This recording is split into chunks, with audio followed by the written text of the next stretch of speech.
Lemon Amiga present a Playguide video review. Sit back and enjoy the show.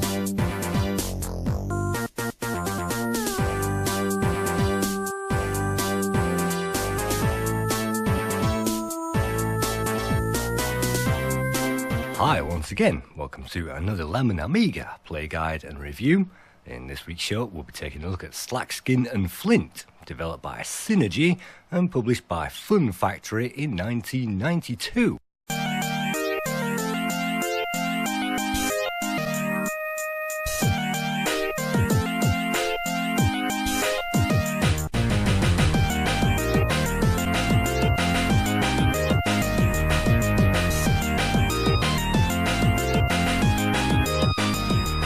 Slackskin and Flint opens with a very jolly theme, and you can see on the rolling introduction I've had one practice go where I didn't even get off level 1. So let's hope that we have a better go this time.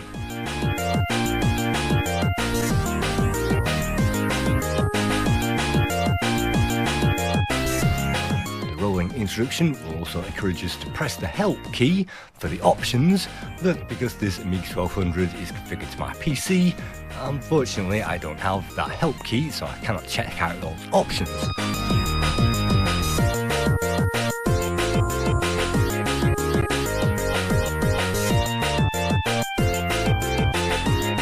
Taking a break from the well-known games, I found this on the Lemon Amiga database one day and thought these graphics were amazing, so I had to check this game out.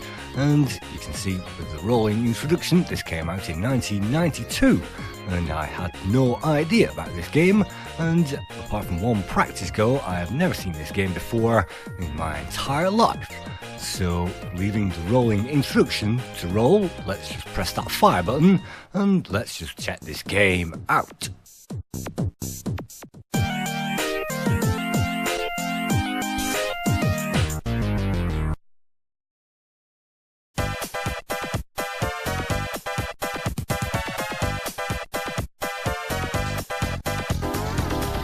Yes, Slackskin and Flint is a platform game, and in that platform game we play somewhat of a rhinoceros, and it's our job to headbutt all enemies off that screen.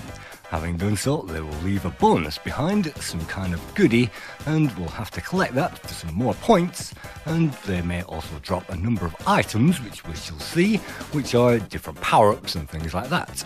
But the object of the entire game is to collect eggs, and you can see an egg right at the top of that screen, protected by ants, and one touch of those guys means it's life over.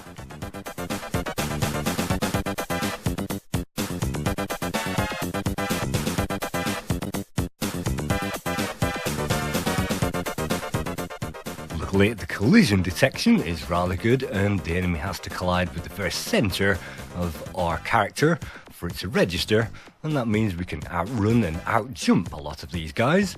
But the art of this game is not only jumping up to those platforms, but also if we hold down fire and pull back, we can also jump down as well, and that means we can jump onto enemies' heads and kill them that way.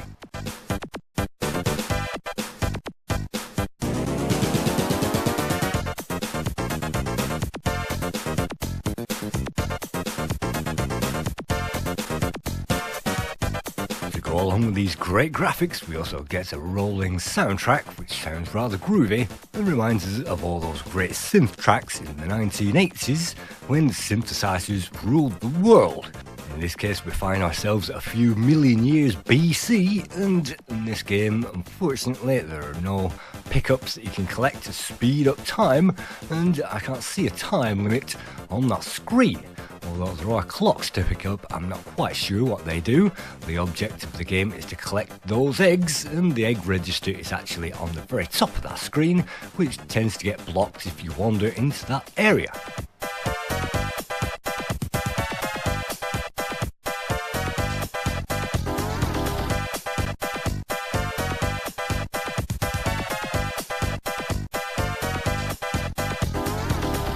The only other thing to notice on that information board is our lives. We start off with 5 and we're down to 1 now, having been defeated by all these enemies.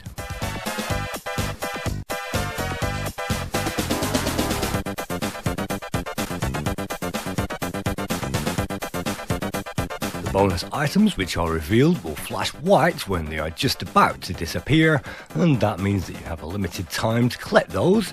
And in this game it's rather strange because you cannot just walk over items, you have to push up at the same time, and that means that you collect them. Sometimes you can be walking directly over an item, but unless you press up and fire at the same time, you will not collect those, and that is one of the most infuriating games where that has to happen.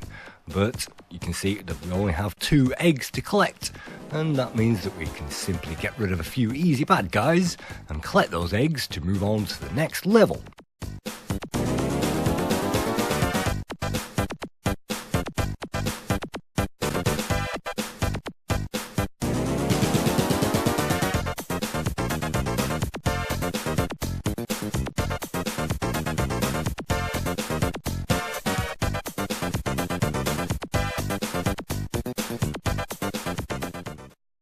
At the end of the level, a vortex will appear, and that will suck everything on that level into the vortex, and us along with it, hopefully, and we can make our way there and then collect the prize in the form of a bonus before we move on to the next level.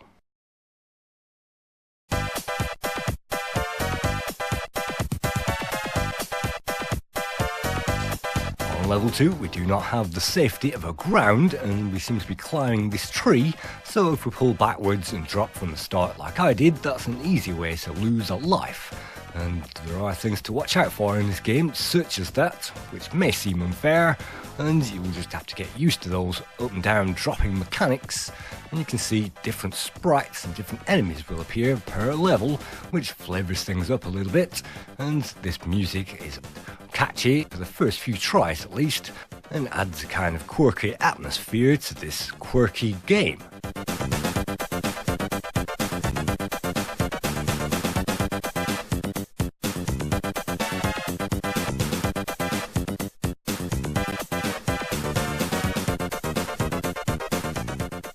Single screen action reminds me of games like Bubble Bobble and Pang and Snow Bros, where there are lots of bonuses flying around, and that's great to see. It means that we have to go out of our way sometimes to collect those and to formulate routes around these tricky levels. At this point it's not too hard. We can see I've just lost my last life on level 2, and that's game over.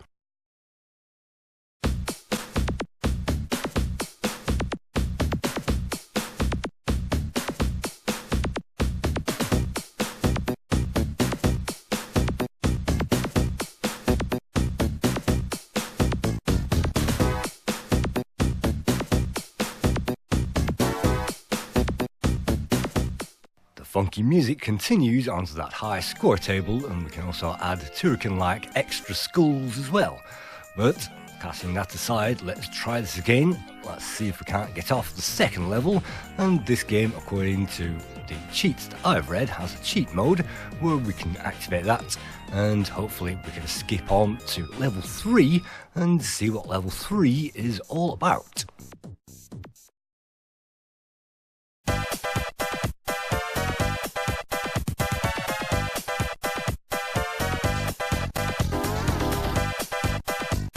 Quite funny that those guys throw out hamburgers and cups of coffee and other items of litter, reminding us of modern day Amazonia, but you can also see some spikes on the floor, and that introduces those spikes to us. That's obviously an area to avoid, and anything which lands there ends up there at its peril. And I'm not quite sure whether you can collect eggs in this area, but hopefully nothing will land there to test that out.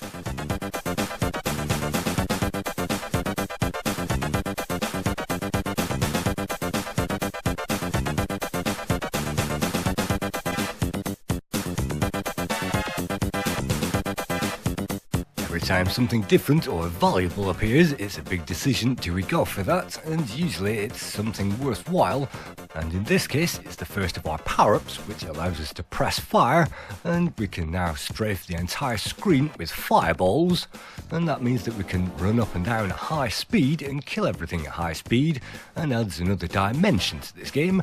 And now things really hot up, because I think that carries over from level to level, and it's great to have power-ups, and turning this into a shoot-'em-up game isn't going to be going amiss, because this seems to be the shoot-'em-up series that we're playing on Lemon Amiga.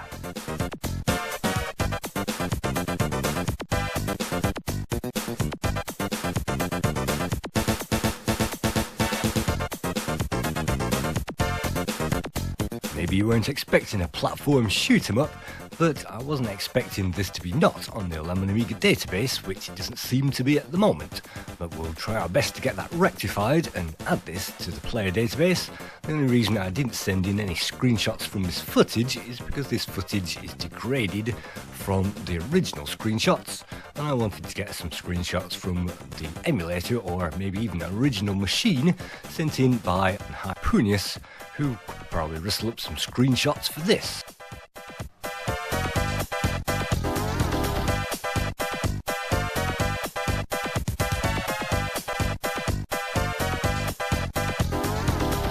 That's a vacuum cleaner, and that will make even more things appear, and you can find odd things and random things throwing themselves around that level, and you can see that we only have one egg left to find. Now that we have this fireball, it makes things a lot easier. So which of these items will contain that egg? Well, all we have to do is hang around the centre of that screen, and now the vortex has appeared. Let's get ourselves in there, and let's vortex our way on to level 4.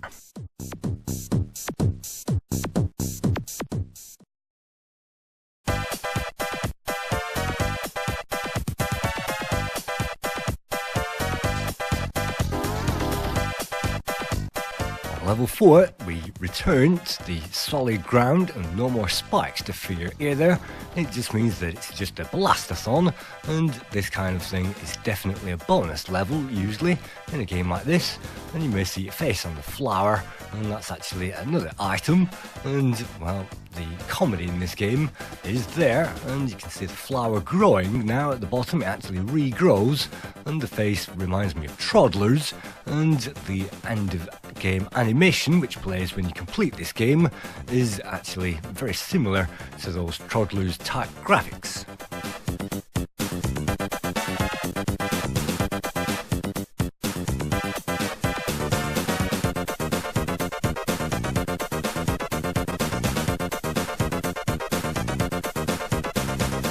First egg collected, and although we seem to have found a safe spot, we'll have to start getting manic in order to collect the rest.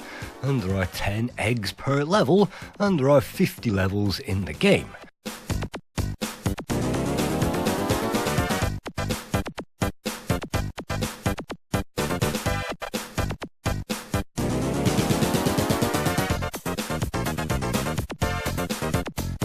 I'm not sure if collecting any more power-ups will actually power up our same fireball. It appears to be exactly the same fireball, but it's good that those appear on the screen, and we'll find springs and different power-ups later on.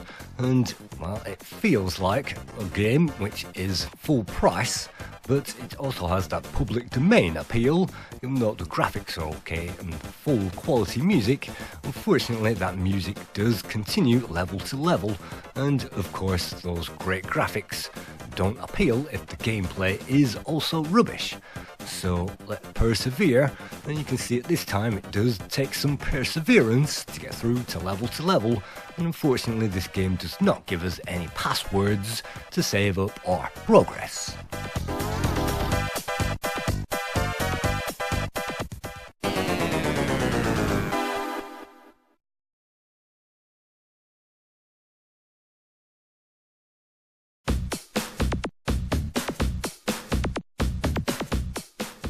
Let's check out the higher score table before we skip through a few levels. Because this game contains 50, well, we'll have to skip through a few to check out the game in full and see how good that would be if I was any more good as a player.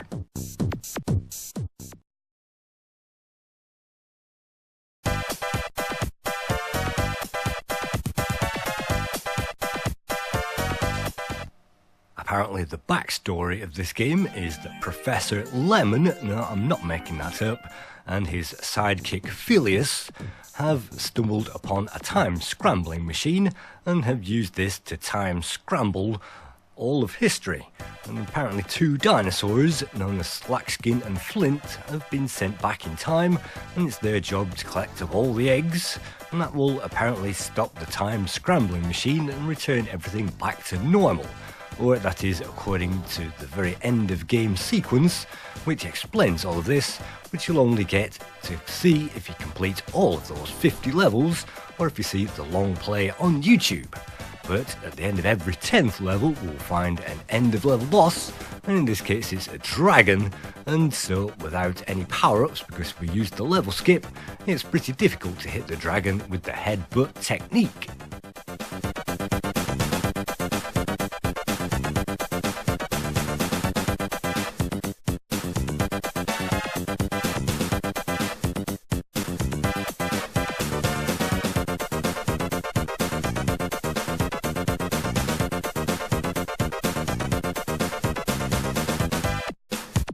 The 50 levels in this game are split into 5 worlds: the forest, the swamp, the caves, the medieval world, and finally we go to the future in a kind of thought out, futuristic Noah's Ark kind of South Pole world with no snow in there but lots of polar bears and penguins. And then we move on to the cloud world, which is the second half of the 5th section.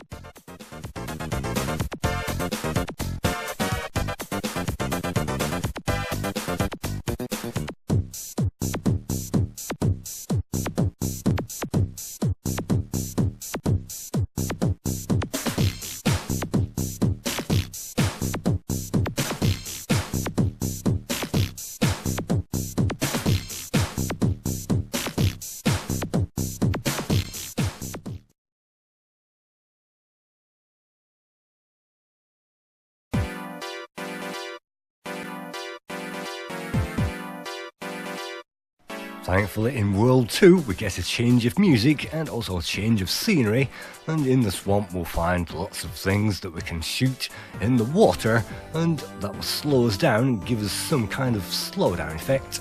But we can also hover as well because of the water, and when we jump out of that then we'll return back to normal. So we'll make use of more water as the levels go on, and at this stage things start off pretty easy with a few crabs reminding us maybe again of Pang and some great games that we've played on the Amiga.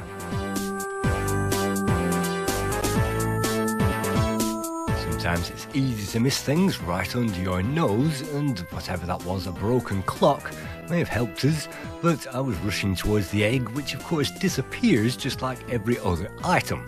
So you have to rush to get those things, and even though this first level seems to have given us a break and we only need to collect 5 eggs on this particular screen, we are yet to collect, there we go, the first one. Again, you have to jump on top of it in order to activate that, and that's a little quirk in the game, and well, it's the first and the last time that you'll probably see that mechanic in a game engine.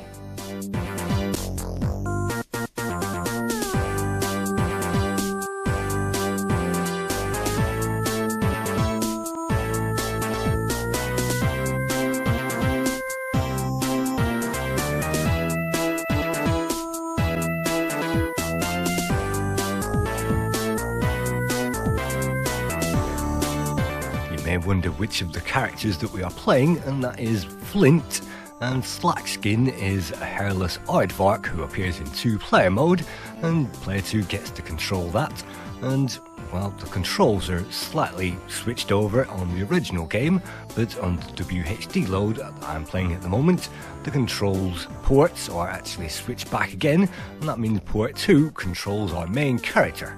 And you can see that we have managed to upgrade our fireballs of Flint, who looks again like some kind of, well, prehistoric rhinoceros, and that means we can pile on into that exit.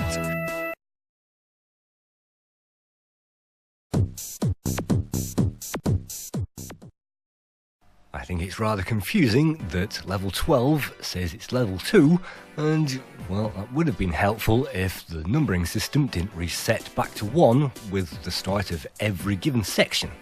And there are lots and lots of sections in this game, and it will take the average player a long time in one sitting to get through the whole lot.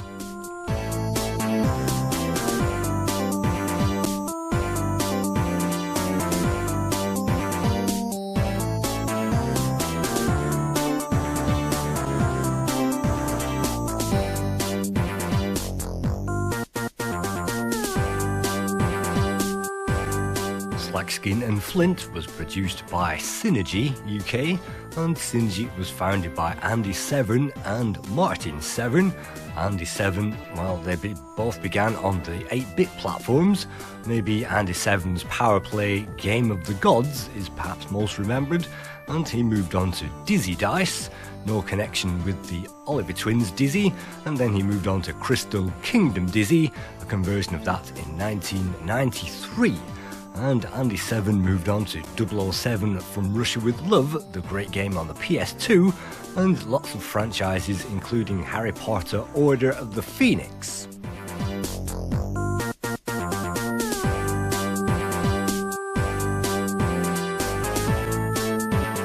Andy Severn and Martin Severn worked famously together on Bonanza Brothers for the Amiga, and Martin also worked on Cool World, some of the graphics for Gunship 2000, the XCOM games, and the Conflict games including Conflict Desert Storm, and the sequel, and also Crisis 2, and he also did the graphics for this game.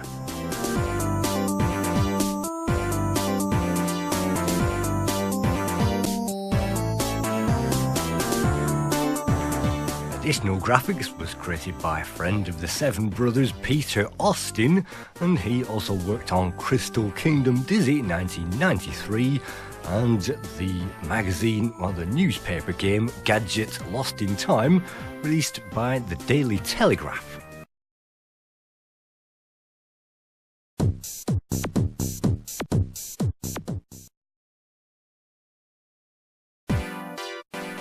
The music that was created for this game was created by Justin Sharvener, and he also worked on Robozone for the Amiga, the update to Armalite, Predator 2, and The Godfather.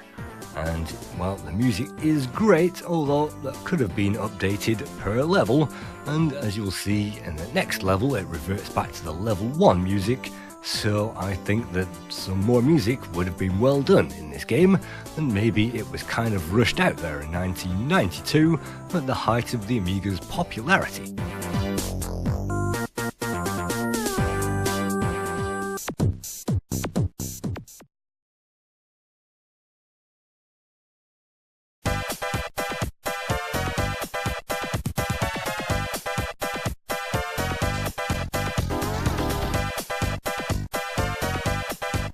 World 3 we find the caves, or maybe even the ice caves, and in here we'll find a different range of inhabitants, although unfortunately the same music, and you can see that things are starting to hot up. And yes, you can't just fall straight through the scenery like on some of those early levels. Falling straight through simply kills us, and we've wasted quite a lot of needless lives needlessly already.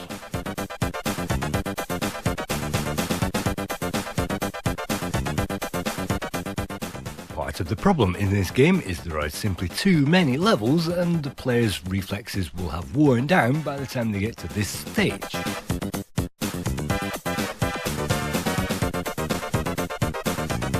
Of course, those soldiers carry spikes upon their heads, so you cannot just jump on top of those like any other animal, and at this stage that introduces the player to another item, the Smart Bomb, which blows everything up on the screen and gives us a few bonus items. And I think the player has to collect a quota of fruits in order for that egg to appear, maybe 5 of those, and that's why only 1 egg appears on screen at any one time, which gives the player something to aim for at any given time, and means they're not just wandering around hopelessly.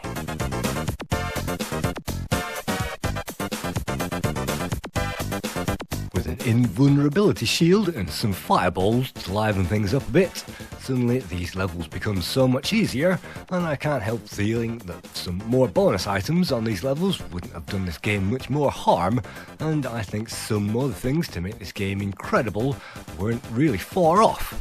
But they didn't, and they didn't code those things. Unfortunately, we get this great music, but it repeats, and so this feels halfway between a commercial game and something that you would find on a magazine cover disc.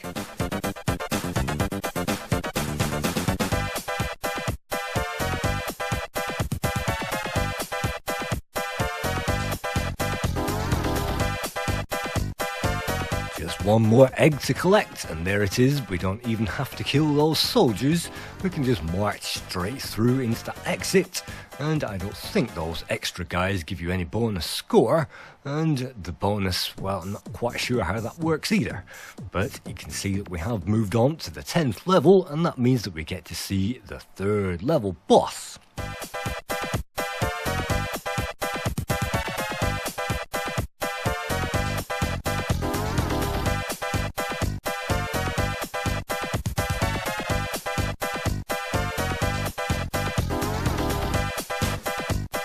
The 3rd level boss bounces around in a certain pattern, and when that pattern is complete, all the rocks will be destroyed under his feet, and if you are under his feet, of course we will be destroyed, so hopefully we can stay to one side or the other.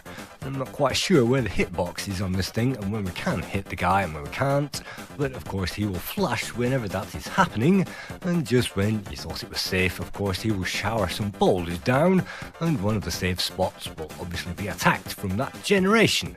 So we have to leg it, and we have to make sure that we don't end up under his feet, otherwise that's an instant death.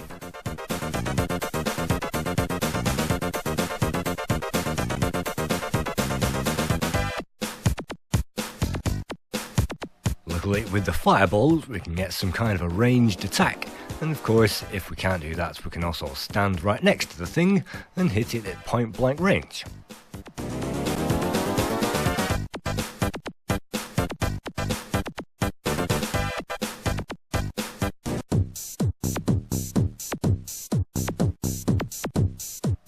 Let's check out World 4, and if you are wondering where the sound effects have disappeared to, well, the sound effects are possible. You just have to press the help key at the beginning of the game and switch on the sound effects. And the sound effects are a little bit crazy, as you would expect. Usual boing boing for the jumping, and some crazy sound effects indeed, a little bit like a Jeff Minter game, but for this, unfortunately, I chose the music, and you can't switch between one and another, I don't think.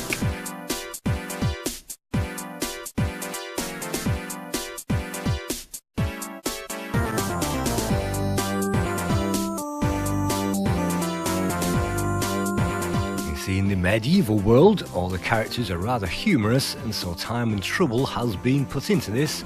And of course these levels remind me of Gods and all those Bitmap Brothers games, where this kind of colour palette was made use of to the full. And making use of to the full just brings us around to the scores, where I can only find 2 magazine scores for this game. Unfortunately, Amiga Games magazine gave this 50% in December 1992, and Amiga Joker reliably gave this 39% in November 1992, which gives this game an average score of 4.5 out of 10. Apart from a password system, which is critical in a game like this, I think that the game is polished and it is worth playing, and a bit of a laugh, and maybe you want to check out those sound effects. And the title music is brilliant, so maybe this game is an unknown gem that you may not have even heard of on the Amiga. Thank you once again for viewing another Lemon Amiga game guide and review, and I hope to see you again for another one at some point soon. Thank you.